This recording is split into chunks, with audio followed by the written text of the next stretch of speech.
नमस्कार दोस्तों। अगर आप किसी एनजीओ, ट्रस्ट या सेक्शन 8 या कंपनी से जुड़े हुए हैं या फिर पीछे कुछ दिनों से न्यूज में एफसीआरए अमेंडमेंट, एनजीओ रूल्स और सीजेपी आंदोलन के बारे में सुन रहे हैं, तो आज की वीडियो आपके लिए बहुत इंपॉर्टेंट होने वाली है, क्योंकि सोशल मीडिया पर बहुत सारी आधी अधूरी और कंफ्यूजिंग इंफॉर्मेशन सर्कुलेट हो रही है। इस वीडियो में हम इमोशंस नहीं, सिर्फ फैक्ट्स की बात करेंगे।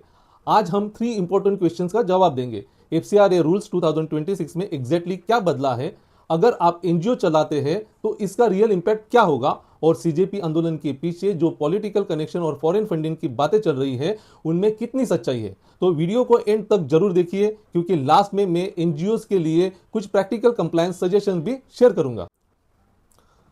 नमस्कार दोस्तों, मैं हूं CA Shankar Pawar, Finova solution से। मैं एक MP registered mutual fund distributor ही हूं। सबसे पहले एक इंपॉर्टेंट क्लैरिफिकेशन, इस वीडियो का पर्पस किसी पॉलिटिकल पार्टी, किसी एनजीओ या किसी इंडिविजुअल को सपोर्ट या अपोज करना बिल्कुल भी नहीं है। हमारा ऑब्जेक्टिव सिर्फ इतना है कि जो रेगुलेटरी चेंजेस आए हैं उन्हें सिंपल लैंग्वेज में समझाया जाए। एक और इंपॉर्टेंट बात, एफसीआरए एक कंटिन्यूसली इवॉल्विंग लॉ है।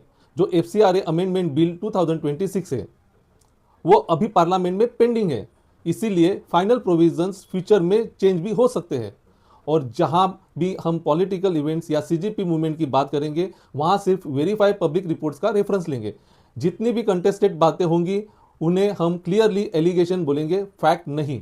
इसीलिए कोई भी लीगल या कंप्लायंस डिसीजन लेने से पहले अपने सीए या लीगल एडवाइजर से कंसल्टेशन जरूर कीजिए।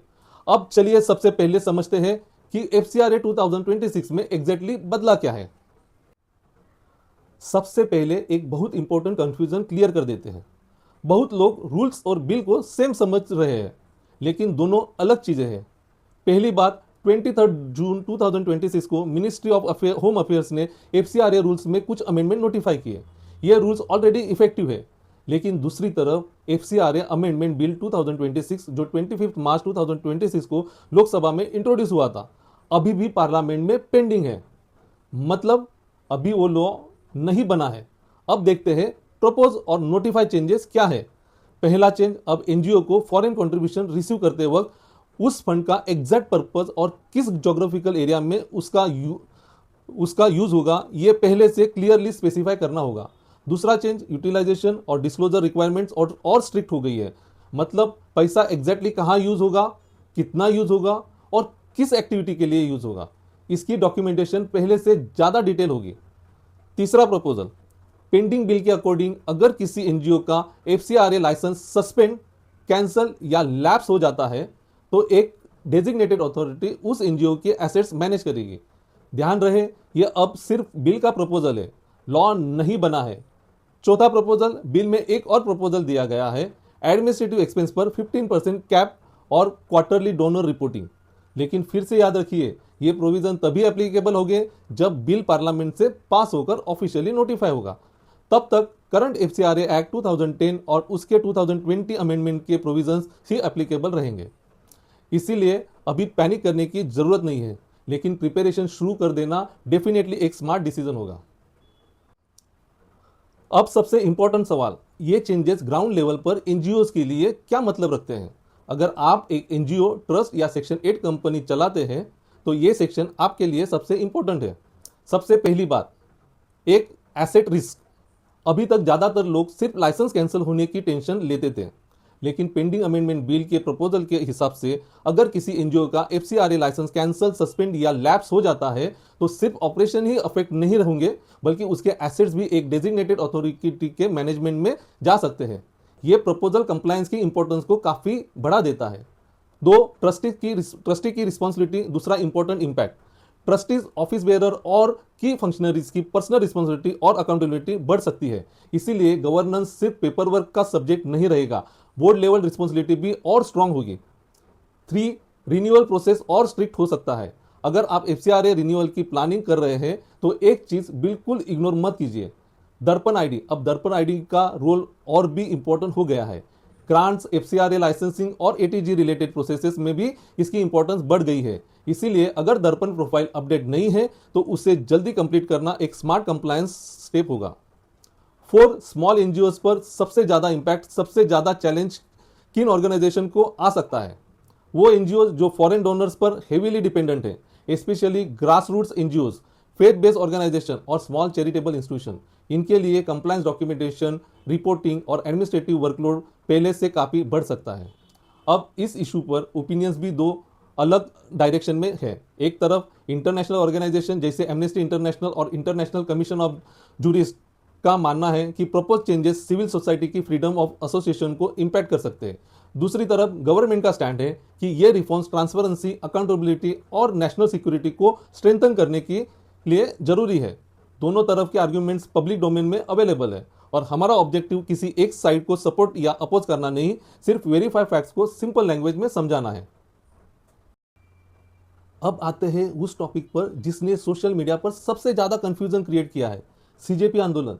सबसे पहले एक क्लैरिफिकेशन, या सीजेपी का मतलब है कॉकरोच जनता पार्टी। ये एक सैट्रिकल पॉलिटिकल मूवमेंट है जिसकी शुरुआत 16 मई 2026 को अभिजीत दीपके ने की थी। इस मूवमेंट की बैकग्राउंड भी इंटरेस्टिंग है। 15 मई 2026 को चीफ जस्टिस सूर्यकांत के एक रिमार्क में अनएम्प्लॉय यूथ के लिए कॉकरोचेस शब्द यूज होने के बाद इस मूवमेंट की शुरुआत हुई। अभिजीत दीपके पहले आम आदमी पार्टी के कम्युनिकेशन स्ट्रेटेजीज भी रह चुके हैं। शुरुआत में ये protest primarily NEET paper leak और एजुकेशन मिनिस्टर के रेजिग्नेशन की डिमांड को लेकर था, लेकिन जैसे जैसे पार्लियामेंट का मानसून सेशन पास आया, एक और इशू प्रोमिनेंटली सामने आया, एफसीआरए अमेंडमेंट्स। इस वजह से कई एनजीओ और सिविल सोसाइटी ग्रुप्स भी इस मूवमेंट के साथ प्रोटेस्ट में नजर आए। यहीं से सोशल मीडिया पर कई नए नैरेटिव्स भी शुरू हुए, जिनके बारे में हम अगले सेक्शन में कंप्लीटली फैक्ट बेस्ड डिस्कशन करेंगे। अब आते हैं सबसे कंट्रोवर्शियल क्वेश्चन पर, और शायद इसी वजह से आप में से बहुत लोग इस वीडियो तक पहुंचते हैं।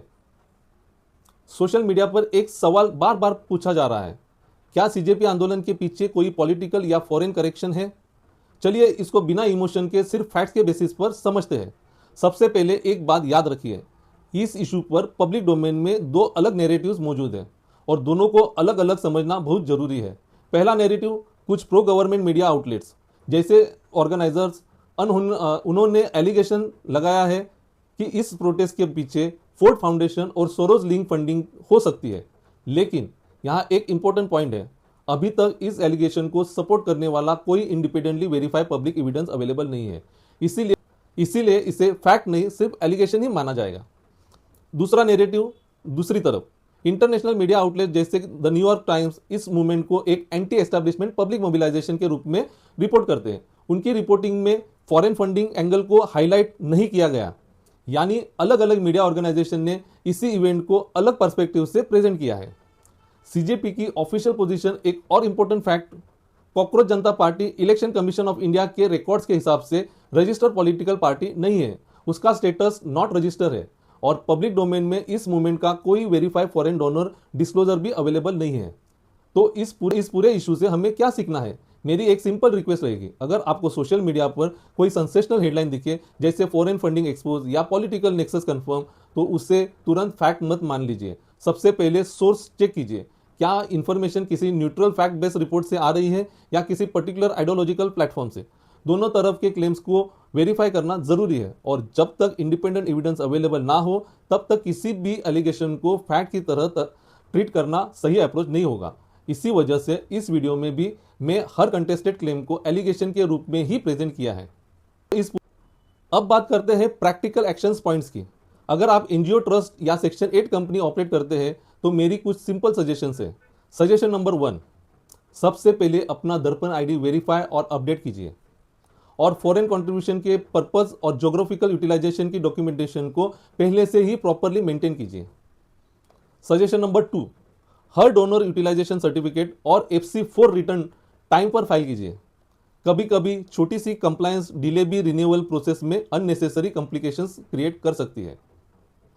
सजेशन नंबर 3, किसी भी वायरल पॉलिटिकल क्लेम या सोशल मीडिया पोस्ट पर बिलीव करने से पहले कम से कम 2 या 3 इंडिपेंडेंट सोर्सेस जरूर क्रॉस चेक कीजिए। चाहे इंफॉर्मेशन किसी भी साइट से आ रही हो, वेरिफिकेशन हमेशा सबसे इंपॉर्टेंट होती है। सजेशन नंबर 4 और सबसे इंपॉर्टेंट, जैसे ही एफसीआरए अमेंडमेंट बिल पार्लियामेंट से पास होकर नोटिफाई होता है, अपने सीए या एफसीआरए कंप्लायंस कंसल्टेंट के साथ एक डिटेल कंप्लायंस रिव्यू जरूर करवाएं। इसे आप फ्यूचर कंप्लायंस रिस्क को काफी हद तक अवॉइड कर सकेंगे। दोस्तों, अगर आज की वीडियो से आपको एफसीआरए रूल्स, एनजीओ कंप्लायंस और सीजेपी आंदोलन का फैक्ट्स के साथ समझने में मदद मिली हो तो वीडियो को लाइक जरूर कीजिए। अगर आपने अभी तक चैनल सब्सक्राइब नहीं किया है तो सब्सक्राइब बटन दबाइए और बेल आइकॉन भी प्रेस कर दीजिए, क्योंकि जैसे ही एफसीआरए अमेंडमेंट बिल 2026 पार्लियामेंट से पास होगा, मैं उसका डिटेल एनालिसिस और प्रैक्टिकल कंप्लायंस गाइड लेकर सबसे पहले इसी चैनल पर आ जाऊंगा। कमेंट सेक्शन में जरूर बताइए क्या आपकी एनजीओ या ट्रस्ट नए एफसीआरए कंप्लायंस फ्रेमवर्क के लिए रेडी है। मैं कमेंट जरूर पढ़ता हूं और जितने पॉसिबल होते हैं उनका पर्सनली रिप्लाई भी करता हूं। मैं हूं सीए शंकर पवार। मिलते हैं अगली इन्फॉर्मेटिव वीडियो में। तब तक अपनी कंप्लायंस भी स्ट्रांग रखिए और अपनी फाइनेंशियल अवेयरनेस भी। धन्यवाद। जय हिंद।